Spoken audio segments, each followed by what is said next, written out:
they're older and they're dealing with a lot of issues, and it's because the dog is frustrated. Yeah. Okay, so it's perfectly fine to do.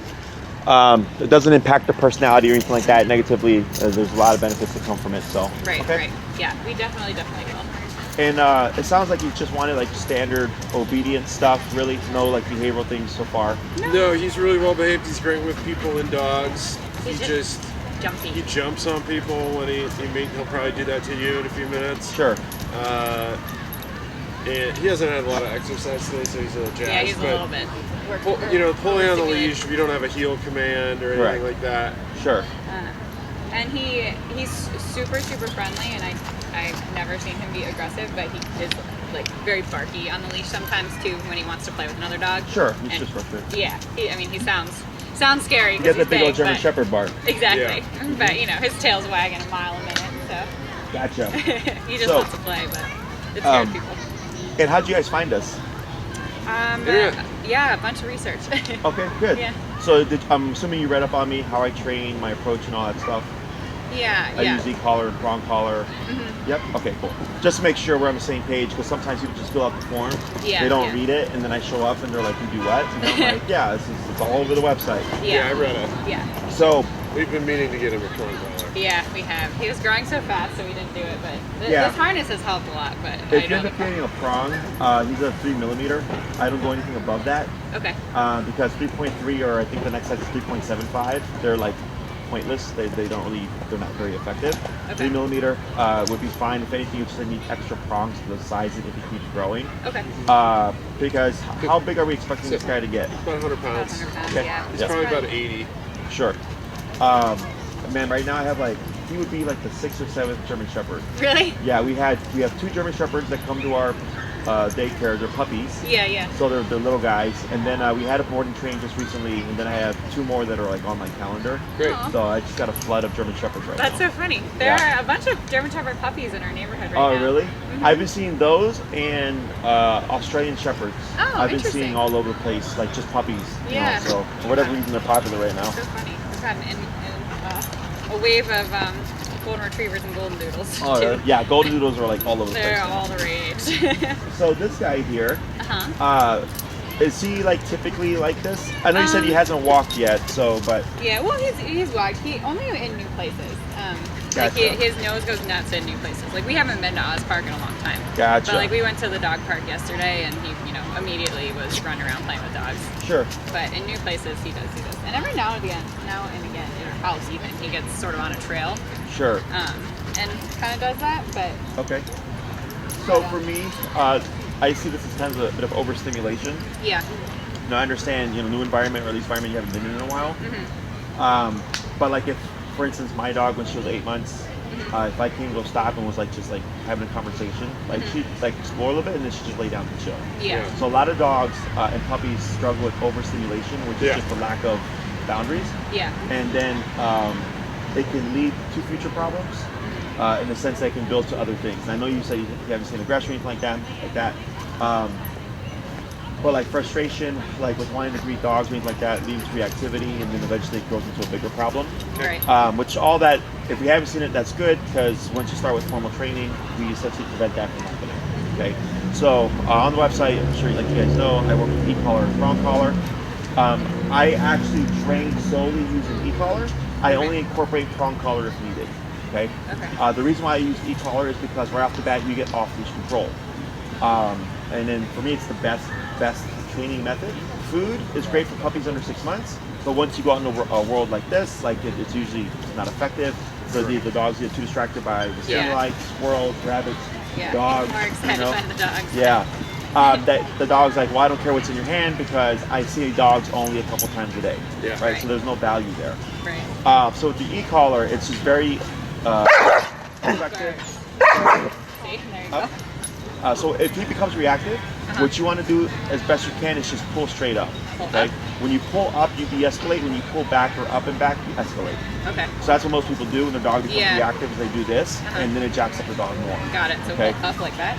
Right. Okay. So when you pull up, like with this here, because he's on that front clip harness. Yeah. Is that it's gonna just like turn off the legs a bit. Yeah. But when you pull up, it makes it awkward for him. That eventually they kind of sit back, and then you would relax with him. Got it. Now harnesses actually promote reactivity. So in protection training, we have someone who agitates, and then we have the person who holds the dog with the harness. So when the dog is lunging and barking, when they pull back on them, you're actually agitating them more.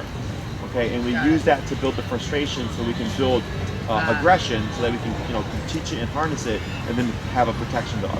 Okay, so and this is a lot of things that people do, especially with puppies, because they don't want their puppies choking themselves, putting pressure on their neck. Yeah. So eventually, what happens is, what starts as a tantrum, and like I just want to play with that dog, with all the tension going back, and then repeated like over the course of time, tension becomes frustration, becomes agitation, becomes aggression.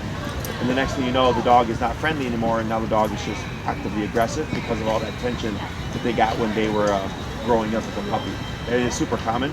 So front clip harnesses, all they do is alleviate the pressure, because when he pulls forward, it kind of turns the front legs, so he can't really drive his body into it. Yeah. But it's still creating that agitation. Okay. Prong collar would help, but of course, it's a training tool. It's meant to be applied and not just like popped on the dog. Right. I get plenty of people, even with trainers, that will say like, my trainer said to get a prong, and I'm like, do they teach you how to use the prong? And they go, no.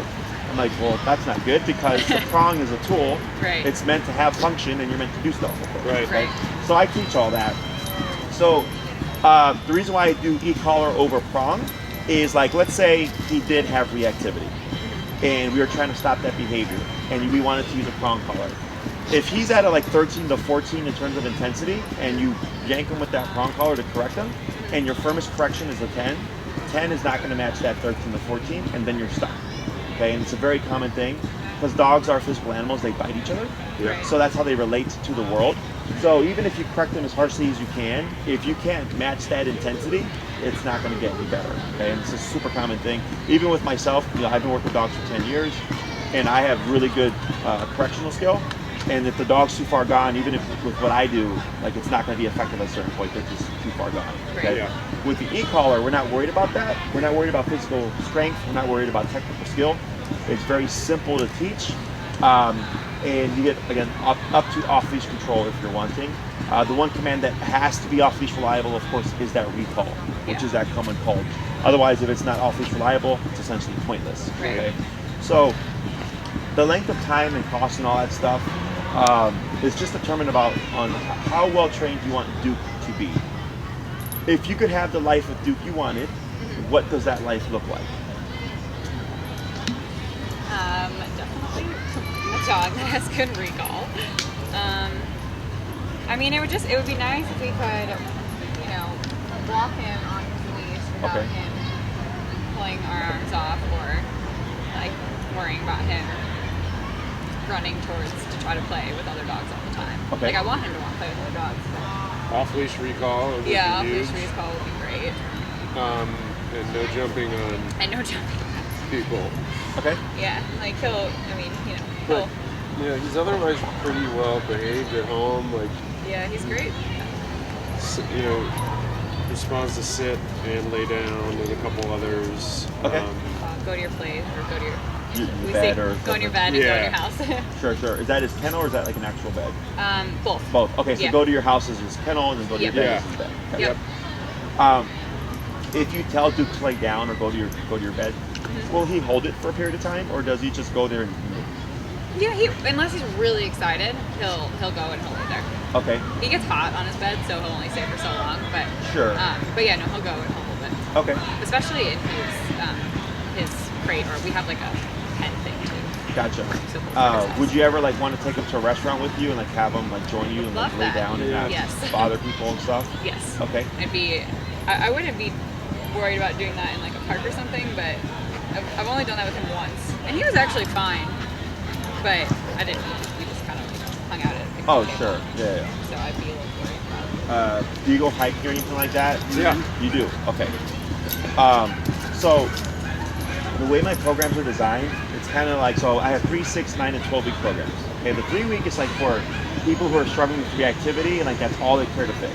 Okay, so you're in the realm of like 6 to 12. Okay, so the 6 week is walking on the leash, no tension, and then off leash recall.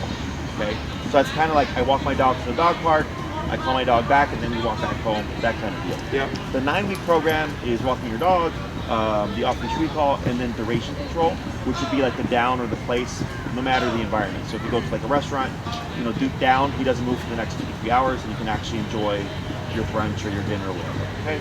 And then 12-week is like all the commands: sit, stay down, come, place, heel, trained to off-leash reliability. Okay. So it's really just the number of commands you cover, and then how far along do we get them is what determines that length of time. Okay.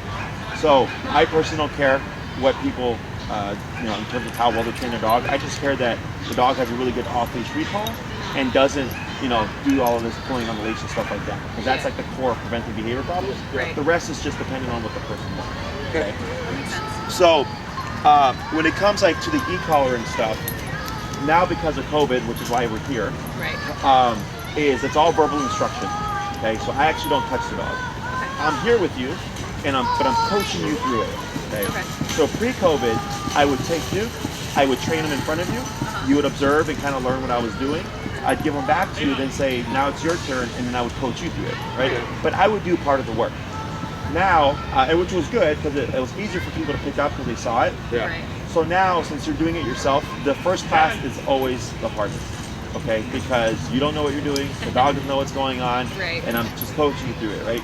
But you learn a ton more because nothing is related to it. So the con to me working with the dog is, because I'm a trainer, I do a lot of things naturally that people don't think about or don't know. Right. So then the dog has a relationship of like, oh, like Jesse really knows what he's doing, mom and dad not so much. Right. And it can actually affect, it can Yeah. actually affect you.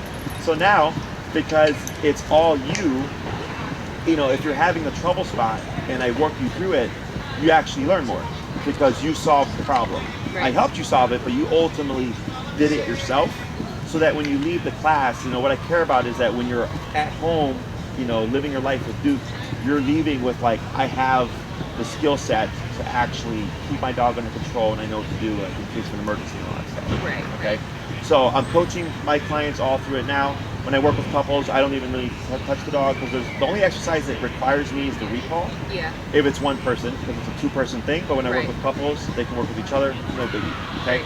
So if you go to have you seen any of my videos, my YouTube videos, anything like that? I watched a couple of them. Yeah. So if you want an idea of how e-collar works, I'll explain it to you. But definitely watching a lesson 1 of any dog is good because again, no one knows what they're doing, and I'm just coaching you through it. And you see from beginning to end, uncut. You're like, oh, not only does that's how it works, but it does work. Right. Okay. Is the e-collar? Are you familiar with that at all? Like, you know what it is? It's what Birdie has. Yeah. Okay. Yeah. Yeah, it's not a taser. It's a miniaturized TENS unit. A lot of people are concerned, like, am I electrocuting my dog? I'm like, no, it's not electricity. It's electric, but not electricity. It's a muscle contraction. Okay. And like I said, dogs are physical animals. So if like Duke was at the park and he was annoying a dog, that dog may snap or bite at him. Right. And they're saying like, hey, cool off, like leave me alone. So establishing that boundary. Right. So e-collar and prong collar are physical tools. The prong collar is meant to mimic a dog bite. The e-collar is a muscle contraction. Except with that prong collar, if you're not physically strong enough or you don't know how to use your leash correctly, it's more difficult, requires more technical skill. Okay. E-collar, press of a button. Okay. So like I had a German Shepherd that I trained a few years ago. She was, I think, 1.5 to 2. Okay. And the owners were like 60 to 70 years old. And she was a 120-pound German Shepherd. She was a big girl. Okay. Wow, that is Dude. Yeah. She was huge. that is a really big female. And I was like, why would you get this stuff? Yeah. Because you're like, common sense wise, like, you're too old for this stuff, right? And she had dog reactivity, which was another problem. So the lady was like super petite. She's like this big, right? Now I'm like, all right, like I come in, my job's to fix the problem. Thankfully, the dog, even though she was that big, she was very sensitive to the e-collar. I think she was trained on about a 10 to a 15, okay? So she was very sensitive. We got the reactivity under control within a couple of classes, and then they trained her off leash and all that stuff, right? But they got really lucky because she happened to just be really sensitive to the e-collar. Some dogs are just physically tough that their natural number is like 80 to 85. It's typically like the very powerful breeds like Bull Terriers, Pit Bulls, Rotties, things like that. Yeah. German Shepherds actually tend to work really well with e-collar, Yeah. typically around 25 to 35 in my experience. Okay. But doesn't mean it can't be higher or lower than that. Yeah. Okay? He's a pretty big baby, so I'm just surprised. So the first thing that we use to teach the dog is the heel. It's always the first lesson, okay? So if you put a remote collar on Duke here and you just started pressing the button, what you would most likely see is he starts to move around or he tries to move away. Right. So he's wanting to get away from this thing that he doesn't know, okay? Right. So we use leash walking, which is a moving behavior because e-collar makes dogs move, to teach them how it turns on and how it turns off, okay? And by the end of the first class, I want Duke, ideally, to be walking right at your left side, okay? Uh-oh. I don't want to jump on the look at I know. So my style of heel is very strict. If I take one step, Duke takes one step. If I take 5 steps, Duke takes 5 steps. When I stop, he automatically sits. This is with a completely slack leash, and I don't care what the environment is. That's why we're here at Oz. Okay? Yeah. Now this isn't even busy Oz because fall's coming in, right? Yeah. Oz is like usually like 5 times busier than this. Yeah. It gets pretty crazy. Okay. Right. So there's kids on bikes, there's dogs, there's people, there's strollers, there's rollerbladers, there's everything going on here. Right. So you're working in a very distracting environment. We're not in a closed off room or anything like that. So I try to give people right off the bat, this is what life is going to give you, and you got to figure it out, right? Good. Yeah. So I coach through all that stuff. Typically, the first two classes is heel, and then we'll jump into either the recall by the 3rd class, if not the stay command. It usually just depends on how the dog is doing. Yeah. The recall is typically 2 classes in itself, okay? And we'll need a long leash for that. It's about a 30-foot leash. You get on Amazon, $8 to $12, nothing fancy. Now, recall does take people the longest to teach because it requires you to go somewhere. You got to go somewhere to give Duke, the distance to go off and be a dog, and then to practice with him. Yeah. The heel tends to be the fastest because you walk with your dog at least 3 times a day, if not more, to either exercise or to take him to go potty. Okay. Right. The other command, sit, stay, down, place. Since that can be done inside, it just comes down to how well the people practice or do their homework. Yeah. Which is funny because place and down are like the easiest things to practice, but people don't practice them because they're so easy. Right. Okay. And then right. I was like practice, and then they like, oh yeah, sure. And then comes the day like, I'm gonna take my dog to the restaurant, and then they try to do it. I'm like, well, if you've not practiced, it's not gonna work. Right. Okay. Right. So. As long as you're doing your homework, it's a pretty straightforward process as long as there's no behavioral issues, because the behavioral issues add in a variable.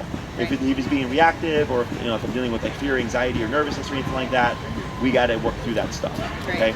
Now, it's not uncommon in the beginning for a dog to look depressed or mopey, okay, because nobody likes discipline. Right. Okay. So you just keep working with him. Eventually, he gets over it. Okay. Right. A lot of people feel bad. They're like, oh, the dog's sad. I'm like, they're not sad. They're just either calm because they're not used to seeing their dog calm, or they don't like discipline, and then eventually they get over it and they're back to normal again. Right. Okay. I can only take you as far as you're willing to go.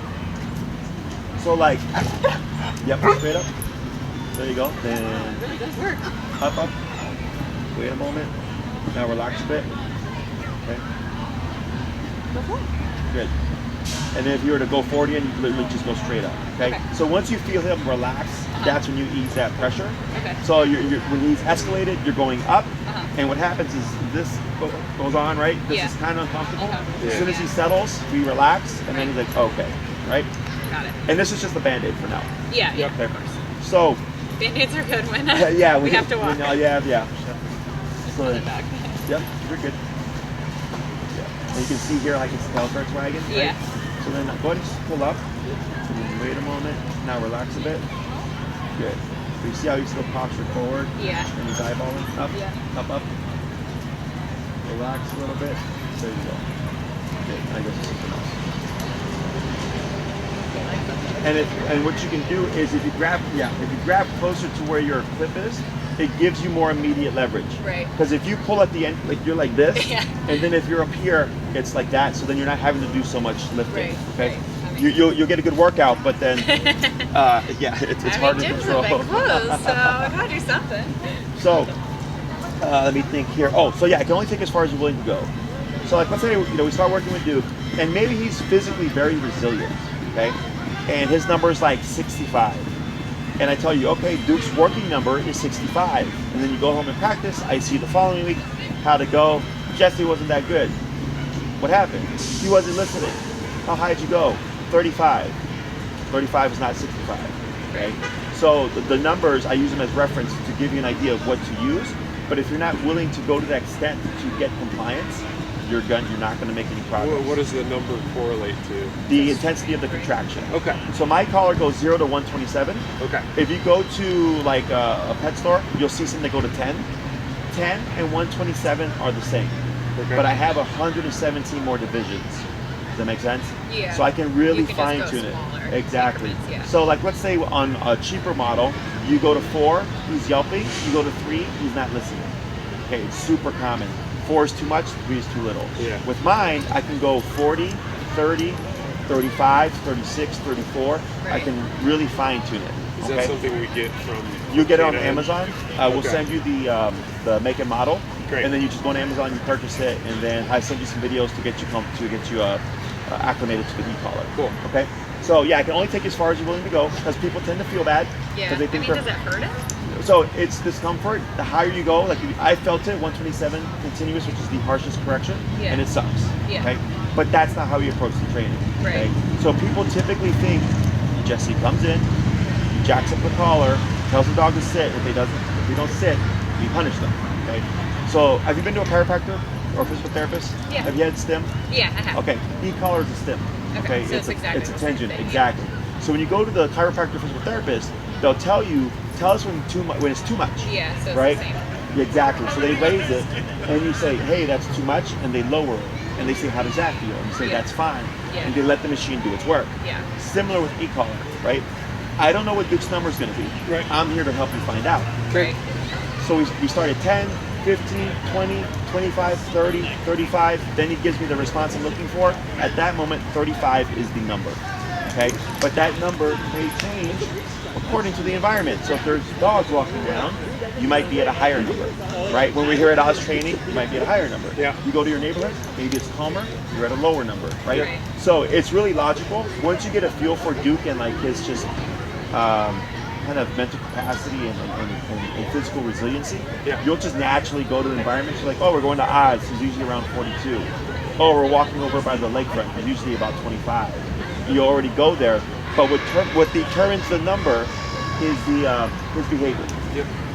So if I'm at 12 and he's perfect, then we're at 12. Yep. If I'm at 112 and he's perfect, then I'm at 112, right? Right. Now I'm not looking to make them yelp, so I operate as low as possible, but as high as needed.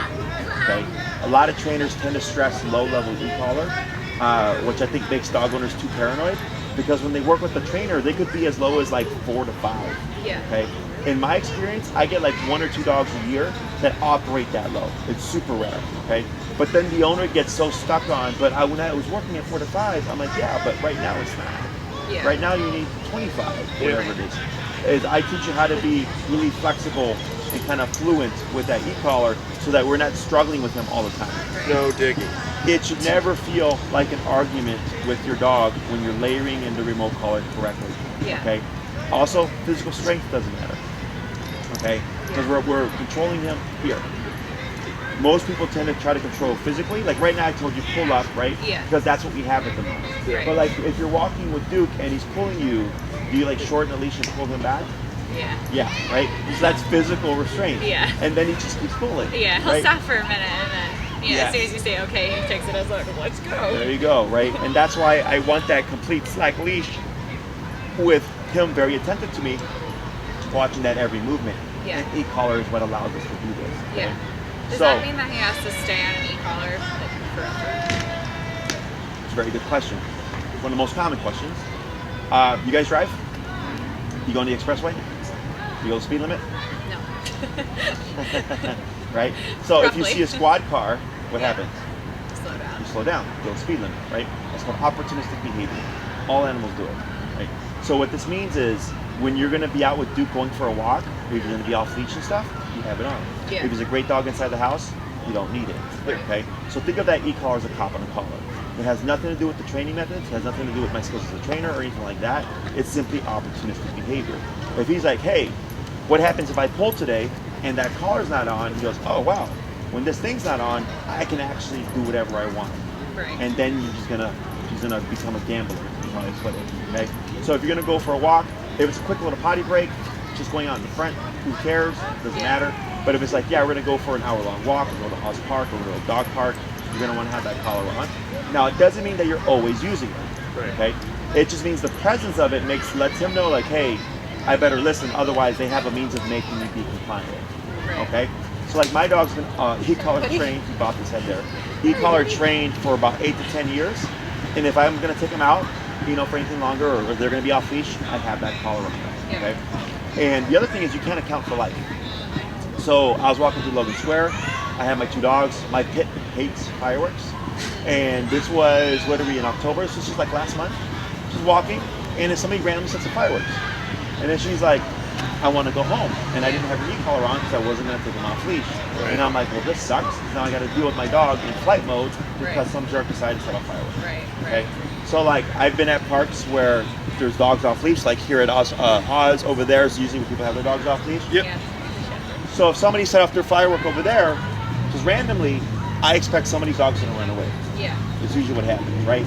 So if you're caught in that situation, you weren't planning for it, you have a means of making your dog come back. Right. Okay.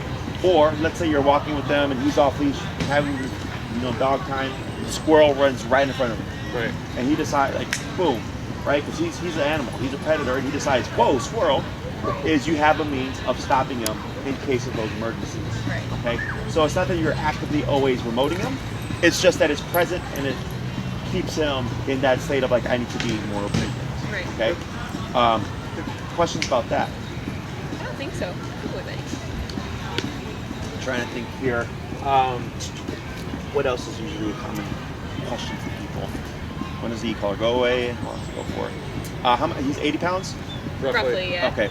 So there's It's a British Shepherd. So they recently discontinued the model that I would recommend for you for this guy, and there's like a newer model that they suggested that's like the equivalent of it. Mm-hmm. So because there's e-collars meant for like 15 pounds and under, 35 pounds and under, 70 pounds and under, and then 70 pounds and over.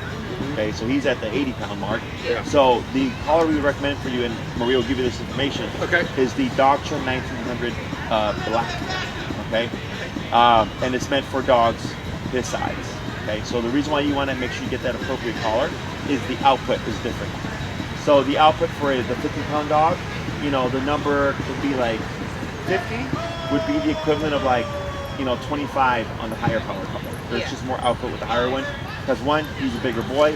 Two, he's also got that thicker coat of fur. Right. Okay. So you want to make sure that you have good contact and that we have enough power to override him physically if needed. Okay. And I believe it runs about 300, 320-ish with tax.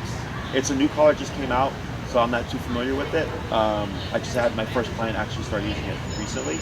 But we will send you the information for that. You can get on Amazon. It's a fully waterproof system. I'm not too sure what the range is on this one. I believe it's a mile. So obviously more than enough for the standard family pet. And both the transmitter and the receiver are waterproof, so you can go swimming in it. You could be in the pool with it around your neck, whatever. Raining, doesn't matter. As long as it's closed and sealed appropriately, nothing will happen. Okay. I did have one client who didn't they didn't close the tab correctly, and what happened was the collar started to misfire. Okay, so it started going off automatically. She took it off, let it dry out, and then it worked just fine afterwards. Okay. So, but it's not going to electrocute your dog. It's electric, but not electricity. Okay.